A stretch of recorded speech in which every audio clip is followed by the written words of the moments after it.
certain angle. It's not my good side. Look at that. We're live. We're live with Ray Croteau's best side. Well, welcome to Let's Talk Chuckwagons. Mike LaBelle along with Ray Croteau Jr.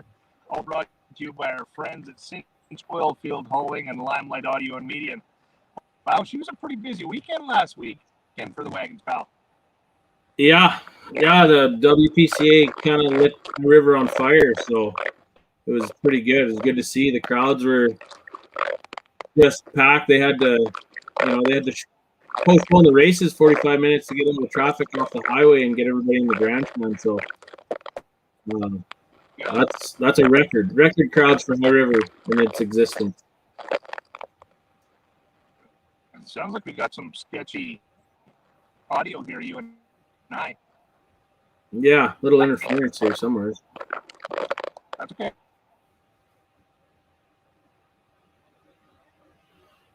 See if we can get Mike back here. Again? Log back in. I can hear you. Fix this, no problem.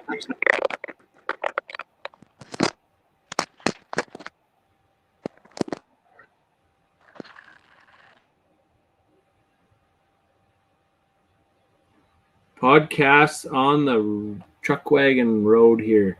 Can get be a little tricky. Is that any better?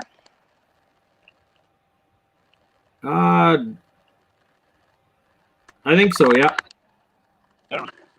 Until I start talking. Sorry about that, folks.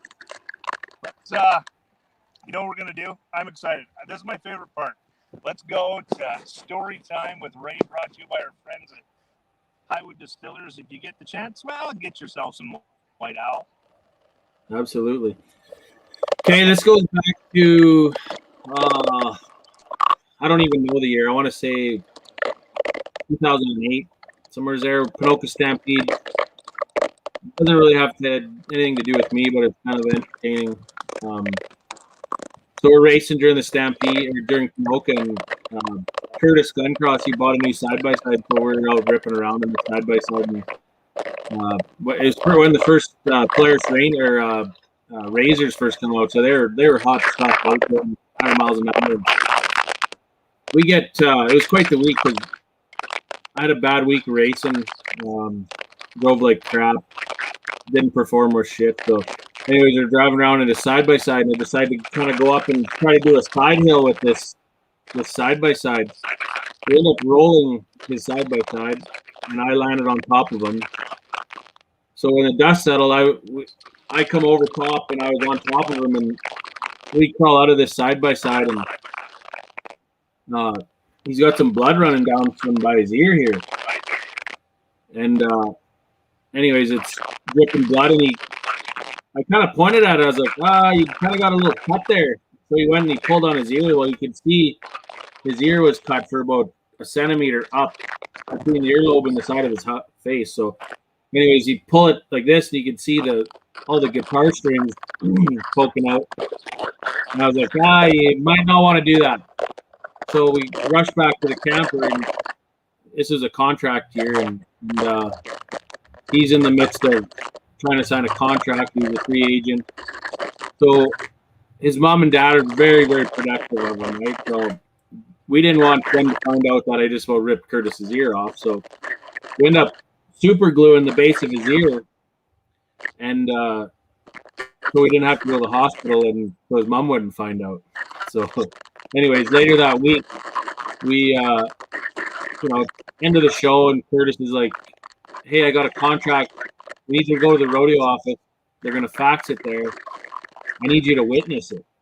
And I'm like, kind of, sour my week and being pouty. And I'm like, can we do this tomorrow? Like, I don't want to go. I want to get my chores done.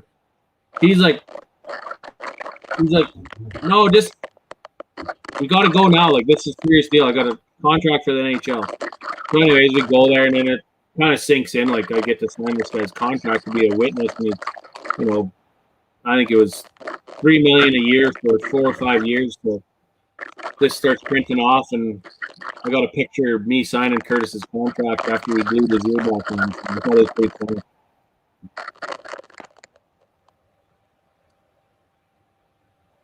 You know, you guys do some crazy things on the road. I'm not sure how you didn't end up in jail. Well, we tend to have fun and we get bored, in between shows, and that's kind of what happens. So It's all good. Well, I want to bring someone that I haven't ever heard anyone tell a bad story about. That'll be our guest today. Let's bring in Lane McGilvery. I don't think anyone's had a bad thing to say about him ever, have they? no. He's well-rounded. Yeah. Look it up. Yeah. Tell you what, My wife might. we could just call him My, Paul. yeah, my wife might have something different to say about that. Hey, that's all good.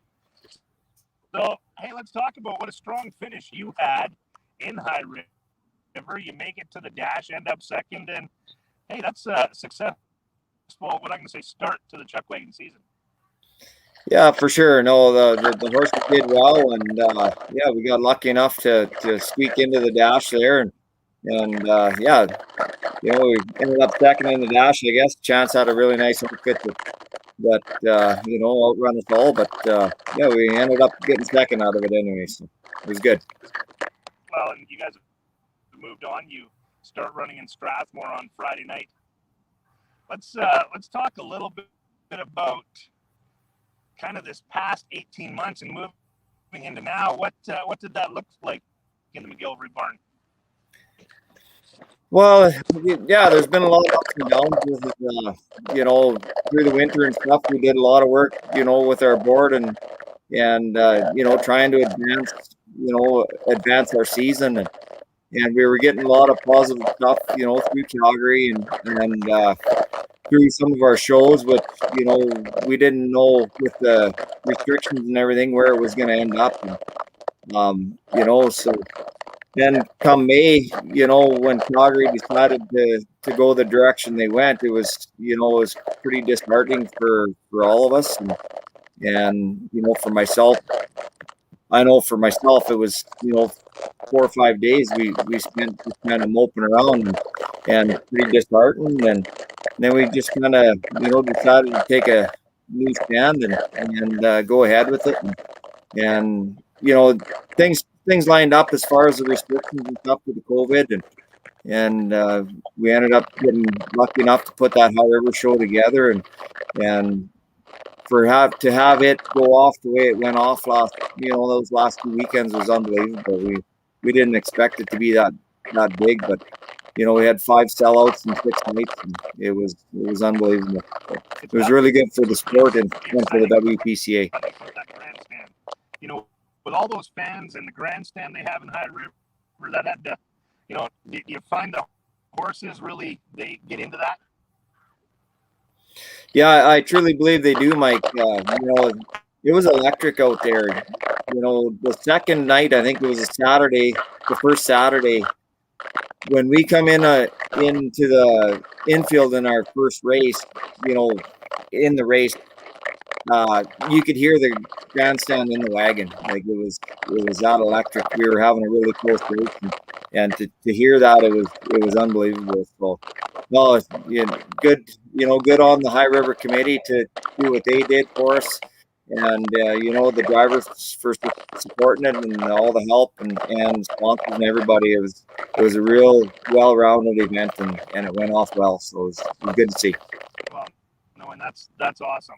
You know, to see you guys have the ability to get back in front of fans, have a bunch of fun, and get back to racing, because at the end of the day, not only do you guys crave it, the horses crave it, and really, when you look at the fan support you guys had, there was a lot of fans and a lot of sponsors that wanted to be there. Yeah, for sure, and it was, yeah, and that's, I can't say it enough. It was just good to see the people come out and support it in the way they did, and you know, and you touched on it. The horses have loved being back in their element too. You know, and that was part of my drive personally. It was, you know, I watched them run around in the pasture last year, you know, getting chased from mosquitoes. I watched my little right leader, my main right leader, I guess, stand at the back gate wanting in the barn all spring. Like they know what they want to do, and they enjoy what they're doing. You know, they truly have enjoyed being back in this one. So it's been awesome to see, tell you the truth.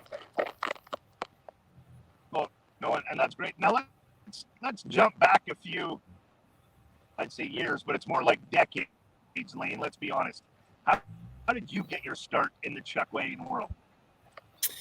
Well, basically, my dad was, he was in it off and on through the 70s, and then he went to ponies, in the late 70s and early 80s, and then he kind of got out of the wagon racing for a few years and went team roping, and 1987, a friend of his was getting into it, and a horse kicked him in the hand and broke his hand, and he called Dad to come and drive his outfit that whole summer. And it was something that I'd always wanted. I've always watched, and the big wagons were something that always appealed to me. And so Dad went and drove that year, and we got to follow him down the road. I think I was 11 that year.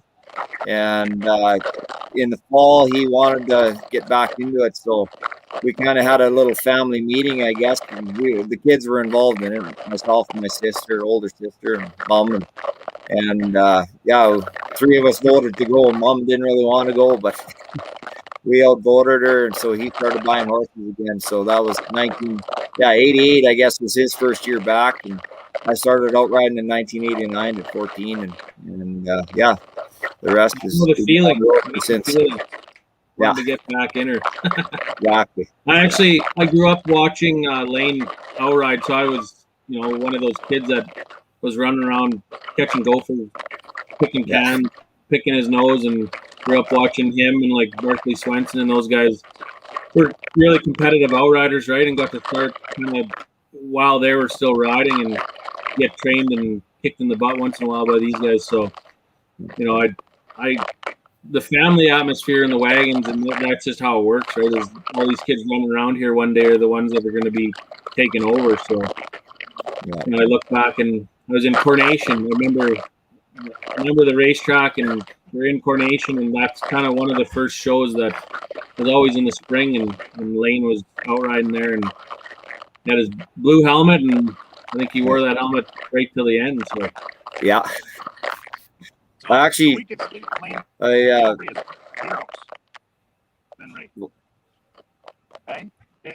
that again. You're breaking up pretty bad, Mike.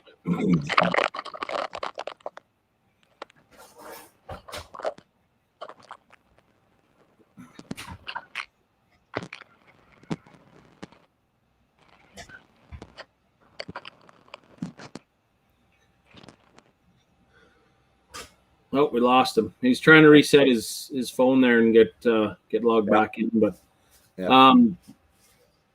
maybe talk about some of the winter trips you guys did. You guys had an interesting off season when you used to guys take those ponies down south and all the fun you guys had there, and the extra driving and time in the wagon box, and kind of what that did for you growing up, and the progress and how it made you a driver. Yeah, for sure. Well, Dad had contracts in Houston and Fort Worth to do chuckwagon racing indoors in the buildings in the winters with the big rodeos, and so I started my first year down there was 1994. I guess that's when I first drove 4 horses basically, and those ponies did a lot to I guess tweak your ability. They were quick, and in those buildings they got smart in those buildings, so you really had to drive them and pay attention. So I truly believe that it made a guy a sharper driver, and just taught myself a few things. But it was great too, just meeting the people that we've met through wagon racing, and everyone down there. We met a lot of good people down there, and it was awesome just to be part of the Houston Livestock Show. It's it's something that you always look back on. These type of friendships down there forever. Yeah, absolutely. Talk about your involvement with High River and kind of the people that helped out from your crew, and how it got kicked off, and then when you really knew it was going to be a success.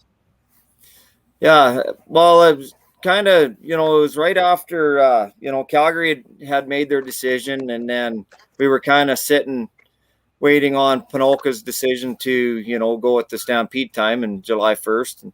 And then we got that news. It was a Tuesday night, I guess. And I happened to look at my emails right before I went to bed at 10:30 or whatever it was. And went to bed frustrated, and kind of got up in the morning. I'd kind of thought about, we had thrown some of this idea around about, adding another weekend to High River before, and just got up in the morning and just took a different approach.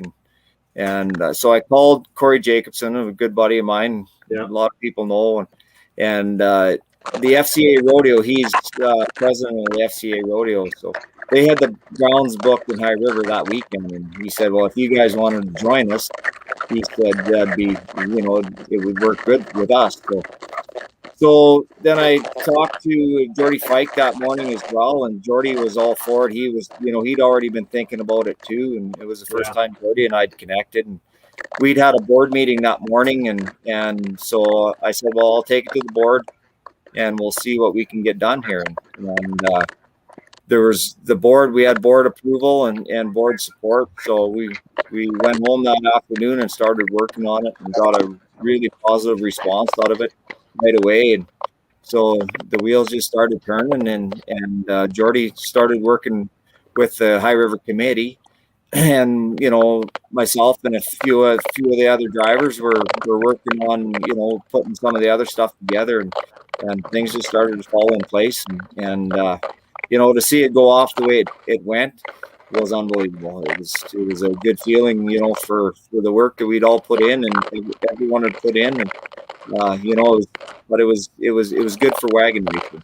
Yeah, absolutely. And like in combination with the Lloydminster show, and then you got to see the crowds there and the crowds that were rolling into High River, it kind of really strengthened the heartbeat of wagon racing. And without anything in the news, the people that were watching, a little bit north, Calgary Stampede, hopefully that I don't think it went unnoticed. And obviously, we all know that wagon racing is very popular, and it's a spectator sport, and everybody loves to live off a little bit of adrenaline. So,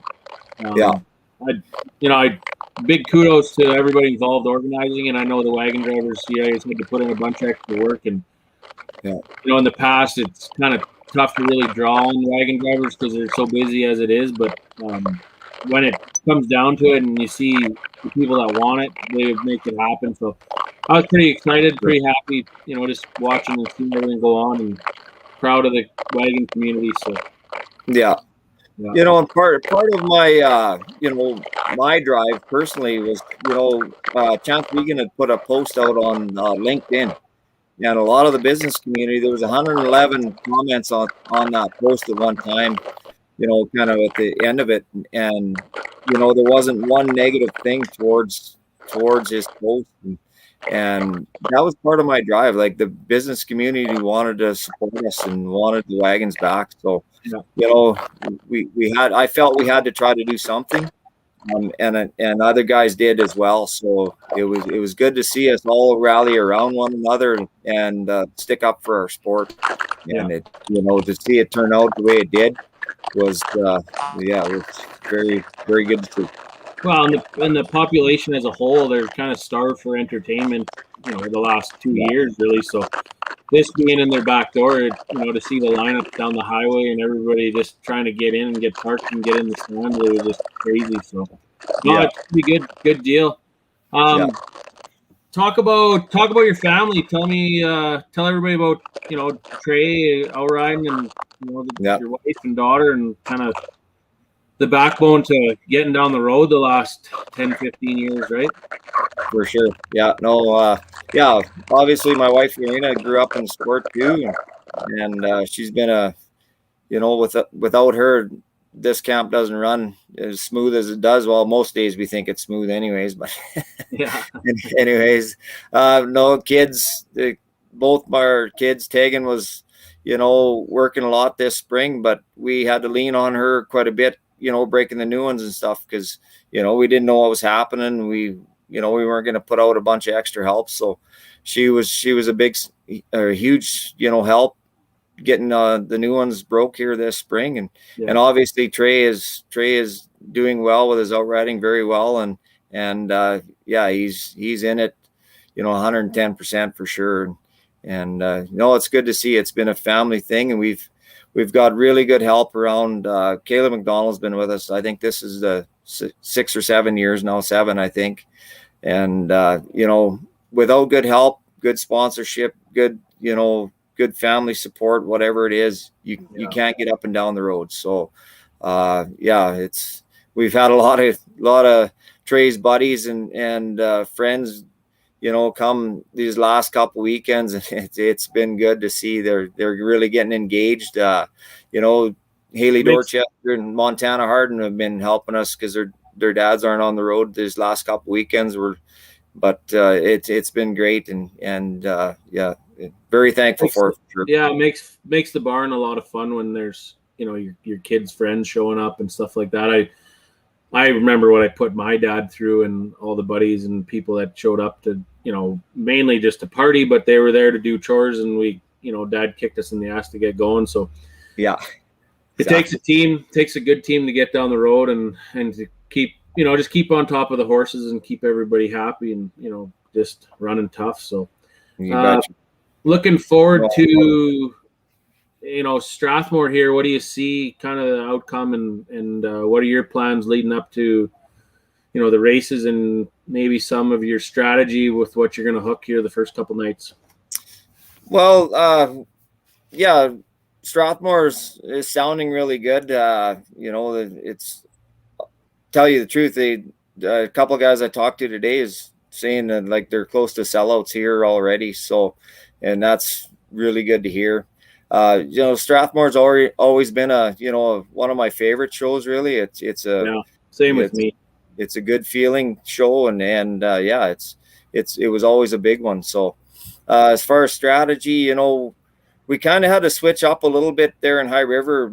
One left leader, or kind of our main 1-2 barrel left leader, I started having trouble getting him into the barrels, so I had to switch him out there the last weekend. He didn't go at all, so so we're playing a little bit with the one outfit, but I think we got the mix there now, and I guess we'll see what happens. But we start with one barrel, so we'll see where it goes.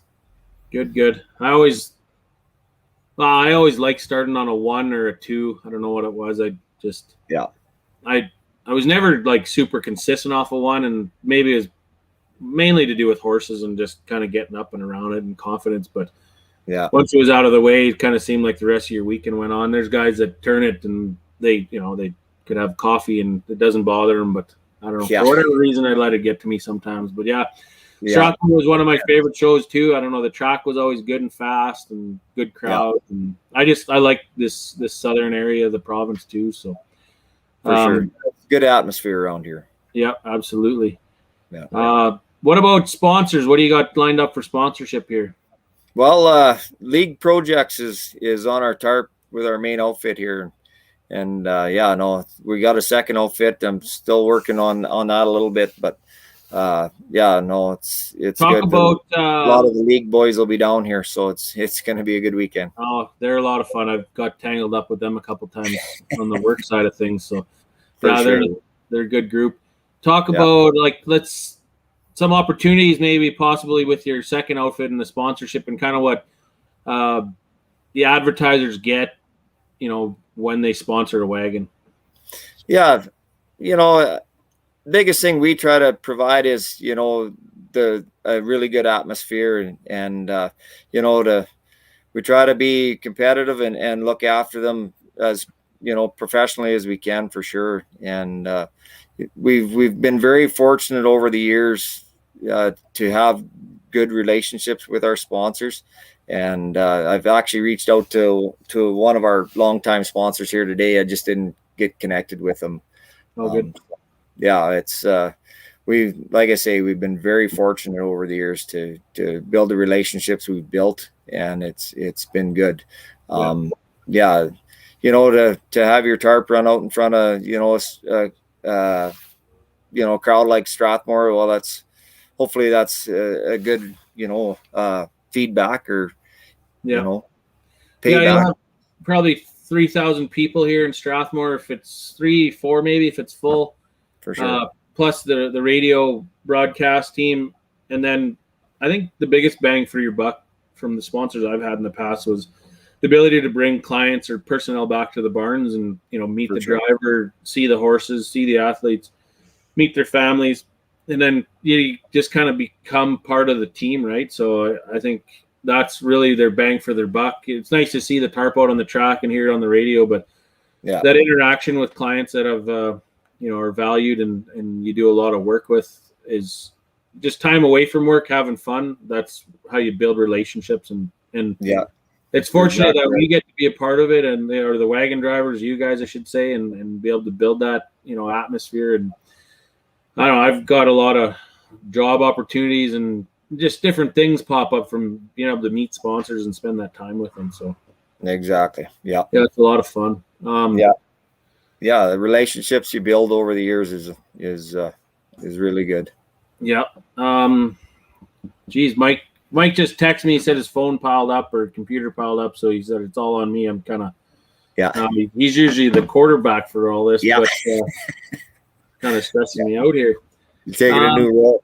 Yeah, talk about maybe your beginning and like the time you spent in the CPCA, and then when you really decided to make that transition, and why, what fueled you, I guess.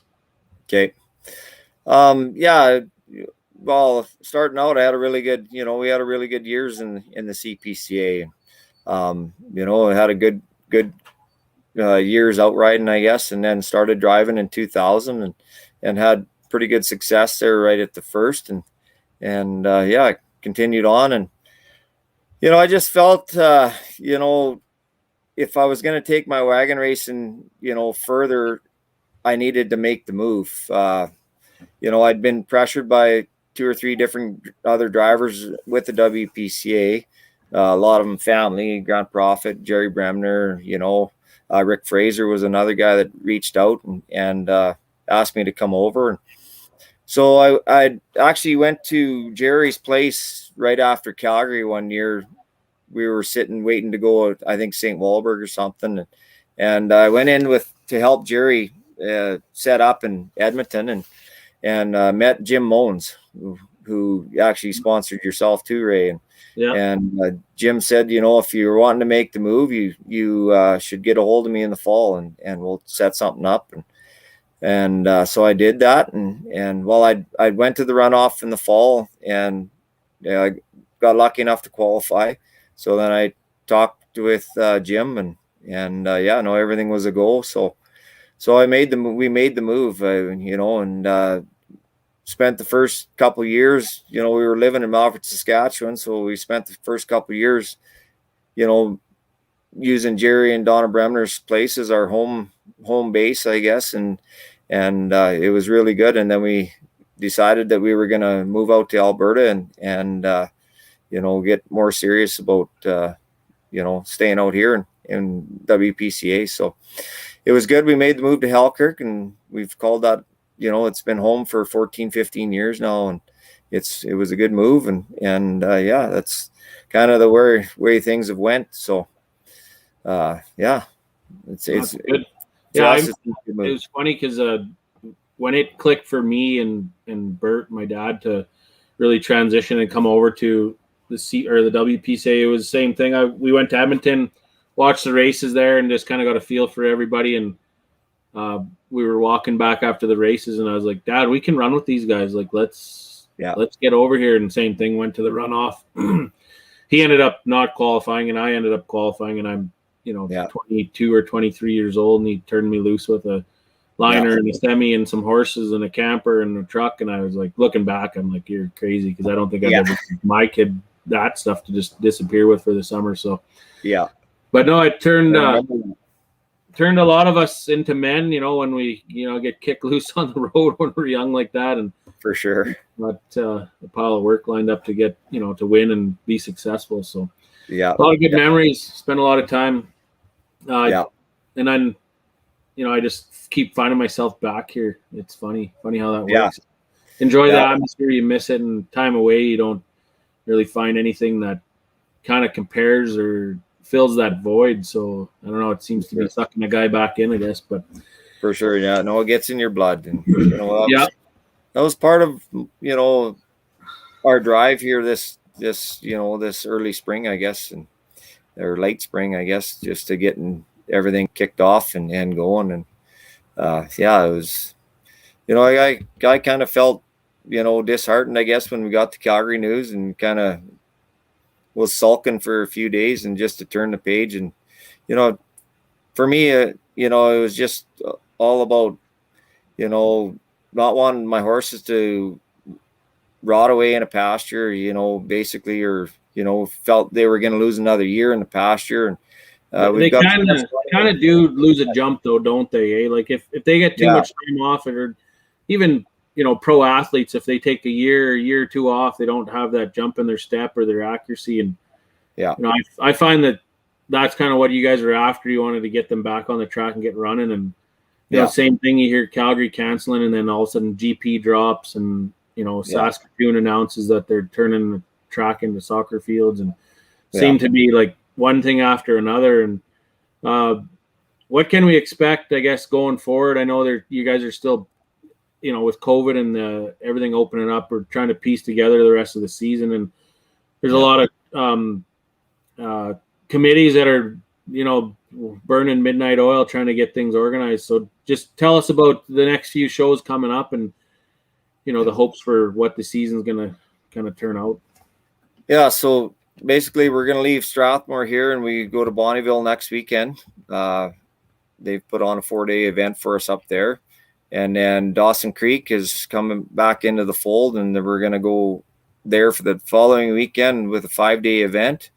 And then Rocky Mountain House has also come back in, so they'll be the next weekend after that for a 3-day event. And then actually we're still working with Ponoka right now to finish up a deal for September long weekend. So things started to fall into place, and it's gonna end up being good summer for us. So we have a couple comments here. Well, one of them anyways is Chance Flat. He's wondering if you got the barbecue set up.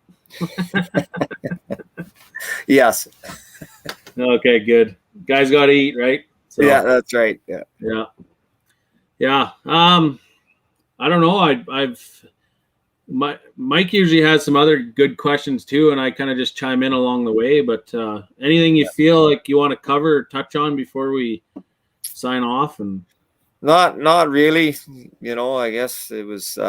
It's just been refreshing to get back out on the road and get going with things, and to have the driver support. What we've tried to do here has been good, because none of us are getting rich this year. That's for sure. It's it's been basically about saving our sport, and personally for myself, it was you had a decision to make.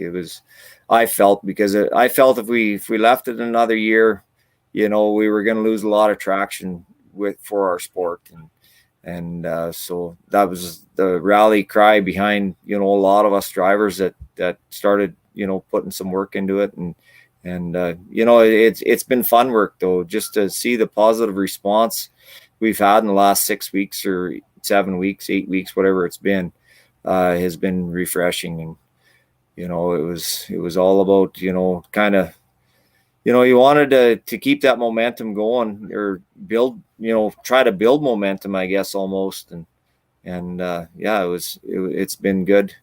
I think it'll do wonders come next year when we just get back to normal here, and all the associations and committees have an opportunity to set their dates and get back to what they were doing before, and just really roll out. And I think Calgary's eyes have been open, and I'm hearing some chatter. There's some changes being made in corporately and things like that, and that wagon racing is going to be back. So I think if that show gets back rolling and Lloydminster rolls, there's going to be some really strength put back into the sport, and some young guys come up, and the old guys will get back rolling again too. So yeah, for sure. No, and it was good to see that Lloyd show go off the way it did. It went well. Our High River show went well, because that's one thing we did question. We didn't know about adding that other weekend because we were going to overlap the Lloyd show, but we felt we had to do it for this year, just to help High River with another weekend crowd, instead of trying to do it Wednesday, Thursday, or Tuesday, whatever those days were. But we just felt we had to add that other weekend, and we knew we'd be short. We were nip and tuck on Outriders, but it turned out really well. So it was good to see. Yeah, there's Outriders and drivers that made the choice to go back to work with the uncertainty and just try to for sure get in for next year. And it's funny, I'm 40 years old, and I end up riding 4 heats the last night of Lloydminster, and kind of dabbled along the way and was able to buff the rust off and had a lot of fun. But it's not an old man's game, and I could feel it there the next couple of days after Lloyd. But yeah, for sure. Let's wrap up by talking about maybe all the sponsors or guys that are have helped you, are going to be looking forward to jumping in next year, and then we'll just sign off, and hopefully Mike can get his computer fixed and be a quarter sure. one day again. No, as far as sponsorship, for us it's been really good. Spray Lake Sawmills out in High River supported us, tenfold actually, and it was really good to see. McLean Contracting helped with our second outfit, and we'd had them for I think that would have been the 4th year in High River now. So League has us this week, and they had us in Dewberry as well. And Cougar Fuels up in Bonnyville, and Dewberry, they come in there as well. But Bonnyville, they're going to go for sure. And Aurora Farms up in Dawson Creek, and still working on a little bit with Rocky Mountain House in Panoka. But it's been really good. And I think most guys are doing quite well with their tarp sponsorship this year. And I just like we talked, everyone's wanting to get out and do some stuff and support us and support the wagons. It's been great to see. So hopefully everything carries on into next year, and everything gets kind of back to normal, and we just keep giving her. Yeah, absolutely. No, I'm excited. One other thing I wanted to ask too is which tracks do you go to the off season when you're looking to buy some new ones? I'm always curious about that, and where people scout and kind of what they're looking for. Yeah, I've been to quite a few, and over the span of my career, I guess, but kind of settled on Vancouver here the last few years. But things aren't sounding real great out in Vancouver here for this fall, so we'll might have to make a change. But I've been, Vancouver's probably been the last 7 years, 8 years, maybe. Yeah. I bought a lot out of there. Never had a whole bunch of success buying out of Edmonton. Did go to Winnipeg one year. I have bought the odd one out of Edmonton and Calgary, I guess, but went to Indiana Grand and just outside of Indianapolis for a couple of different years. Got some nice horses out of there, and a little track, Cincinnati, Belterra. Also got some good ones out of there. Bought quite a few out of Houston back in the day when we were going down there with the ponies and stuff. Yeah. Where else have I been? Oklahoma City, Remington Park. Yeah. It's nice to make a fall trip, kind of a getaway, and still be around the horses and animals that you love, and be able to scout and just go see a new racetrack and make some new connections down the road. So yeah. We've met a lot of good people, through those trips, and had a lot of fun doing them too. So my family hasn't been on too many. That's the bad part. So it's a boys' trip, anyways. No. Yeah, exactly. Anyways, we'll probably wrap this up now. I want to thank you for taking the time and giving us some insight on the sport and what the sport's been dealing with, and obviously the fans as well, myself, appreciate the support and the extra work you guys have been doing to pull some of these shows off. And probably better thank our sponsors and, Cinch Sure. Oilfield Hauling, White Owl Whiskey and all the boys at Highwood Distillers, and obviously Jody with Limelight Audio Media. Appreciate her time and effort she puts in for setting this up for us. And good luck this weekend. I'll be cheering for you, and if you need a hand, just holler. Awesome. Yeah. Oh, I might be doing that. So. All right. Yeah, appreciate it. Thank you guys very much. Have a good night. You too.